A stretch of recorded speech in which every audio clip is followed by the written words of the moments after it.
It's perfectly natural for a person to want to be successful in the various categories in which success makes a difference, but the majority of people in the United States are not successful people in any of the important categories that make a difference.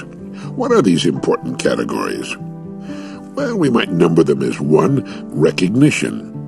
Successful people receive and give more recognition from and to others than do unsuccessful people. 2, self-esteem. This comes in part from recognition, but it also comes from the knowledge that one is in charge of his or her life and that it's proceeding along the planned route. 3, rewards. The rewards of success come in many forms, not the least of which by any means is in the form of money. Successful people earn more money than unsuccessful people and enjoy investing and spending it. They live in better dwellings, drive better cars, they travel more, they meet more interesting people, have infinitely more options. Successful people don't have to spend the final years of their lives, which for successful people tend to be the best years of their lives, in limited or unfortunate circumstances. Successful people enjoy life more and tend to enjoy more years of life. 4, change.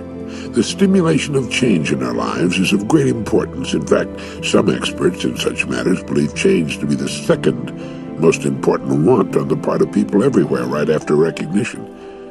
As we've mentioned in category number 3, successful people have much more stimulation and change in their lives. They can go more places, do more things, meet more people. They're not stuck anywhere. 5, service. Successful people do a better job of serving others than do unsuccessful people, or they would not be successful. But their very success gives them more options and freedom to be of special service to others. There's nothing at all that unsuccessful people have or do that successful people do not have more of and do better.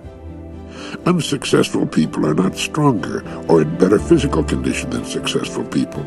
They're not nearly as good parents, wives, or husbands. About the only thing you can say about the unsuccessful is, as the well-known saying has it, God must have loved them. He made so many of them.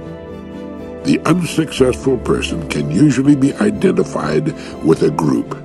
The unsuccessful person is at the mercy of events because the unsuccessful person plays that part.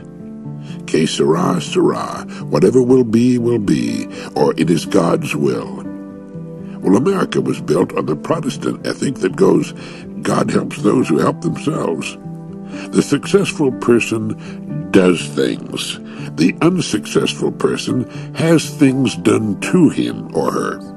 The successful person seeks autonomy and makes his or her own plans and has the self-esteem and inner excitement and knowledge to know that those plans can be followed, barring a calamity over which he or she can exercise no control.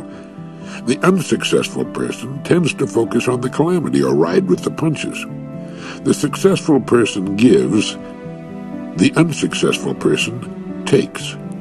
But since we cannot reap more than we sow, the unsuccessful person, sowing little, reaps little.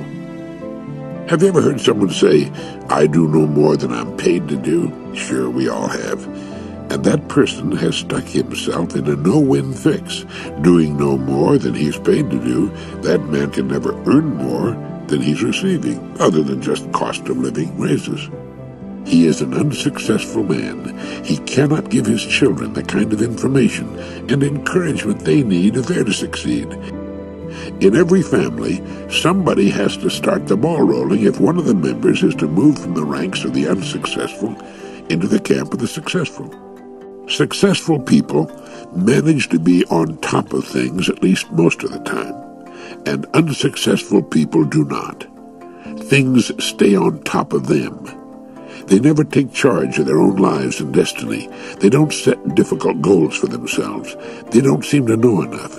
And of the great mountain range of information they don't have is the innocent fact that we become what we think about.